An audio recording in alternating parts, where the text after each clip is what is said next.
Have you ever wondered if the infamous biblical cities of Sodom and Gomorrah were more than just ancient legends? The story of their destruction has captivated people for millennia, but today, we're diving into what modern archaeology has to say about these mysterious cities. But before we begin, don't forget to like and subscribe to help us grow our channel. Let's start with what we know from ancient texts. The Bible describes these cities being destroyed by fire and brimstone from the heavens. But here's where it gets interesting. Archaeologists have actually discovered evidence of ancient settlements that were indeed destroyed by what appears to be an intense thermal event. One of the most compelling sites is el-Hammam, located in Jordan's southern Jordan Valley. This site has gotten archaeologists particularly excited because they've found something remarkable, a layer of destruction dating back to roughly 1700 BCE that shows signs of intense heat, far hotter than any ancient warfare could have produced. We're talking about pottery shards that were literally turned into glass from the extreme temperatures.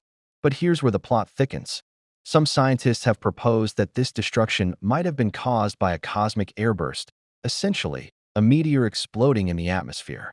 They've found tiny diamond-like particles in the destruction layer that can only be formed under extreme pressure and heat. These are the same kinds of materials found at known meteor impact sites. However, not everyone in the scientific community is convinced.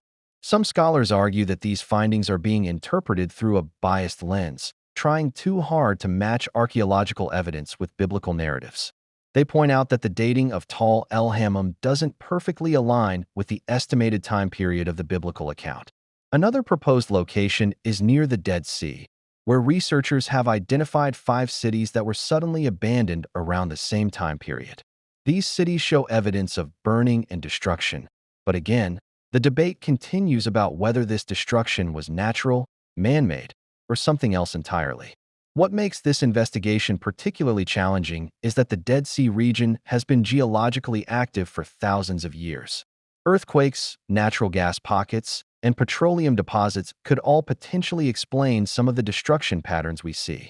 The truth is, while we have fascinating archaeological evidence of ancient destroyed cities in the region, definitively identifying any of them as the biblical Sodom and Gomorrah remains controversial. But isn't that what makes archaeology so exciting? Each new discovery adds another piece to this ancient puzzle, even if we might never have all the answers. What we can say is that something catastrophic definitely happened to several cities in this region during the Bronze Age.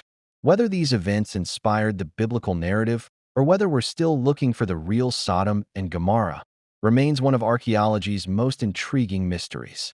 Remember, sometimes the search for answers can be just as fascinating as finding them. The story of Sodom and Gomorrah continues to bridge the gap between ancient texts and modern science, reminding us that every handful of dirt might contain clues to our past. Don't forget to like and subscribe to help us grow our channel. Thank you for watching, and ring that bell to receive notification on new videos.